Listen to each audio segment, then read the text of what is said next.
The cartoon effect is something you may have seen if you've ever seen a movie called A Scanner Darkly, which starred Keanu Reeves and a wide variety of other actors, where the artwork was actually rotoscoped and given a cartoon feeling.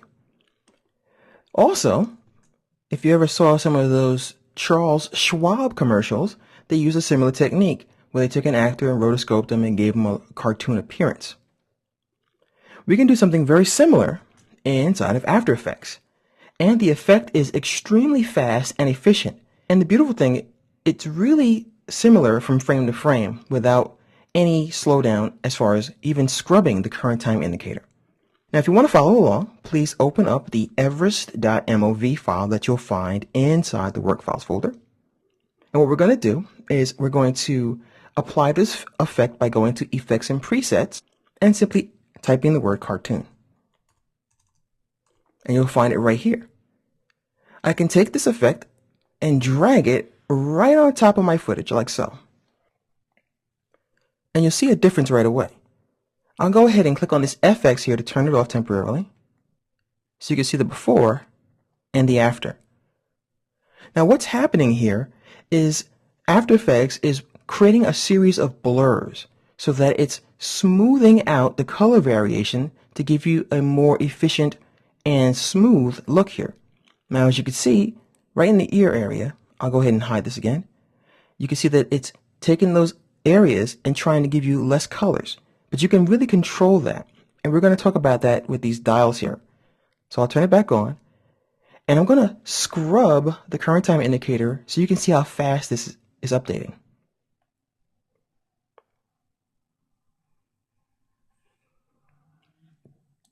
Now I'm not quite sure how it's that fast, but it's really, really cool. Now as you can see here, the artwork inside as far as the colors are posterized and minimized as far as the different variations in color, while the outside is given a stroke of sorts, of course depending on the artwork that you're working with. Now what we have here are a couple of parameters that can be animated over time. So just to give you an example, I'm going to animate the shading steps here. So I'm going to take this slider all the way to the left and click on shading steps. And I'm going to scrub my current time indicator about 2 seconds in, and I'll move this all the way over to the other side, and I'll see what we have here.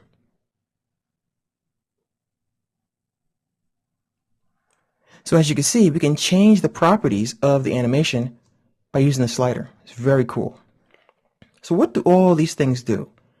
Well, as you can see, we have the ability to work with the fill color, which is inside our artwork, the edge, which is the stroke or the outside, and we can even affect how far the blur goes before it diminishes detail and then gives us more detail or less detail by using these sliders here.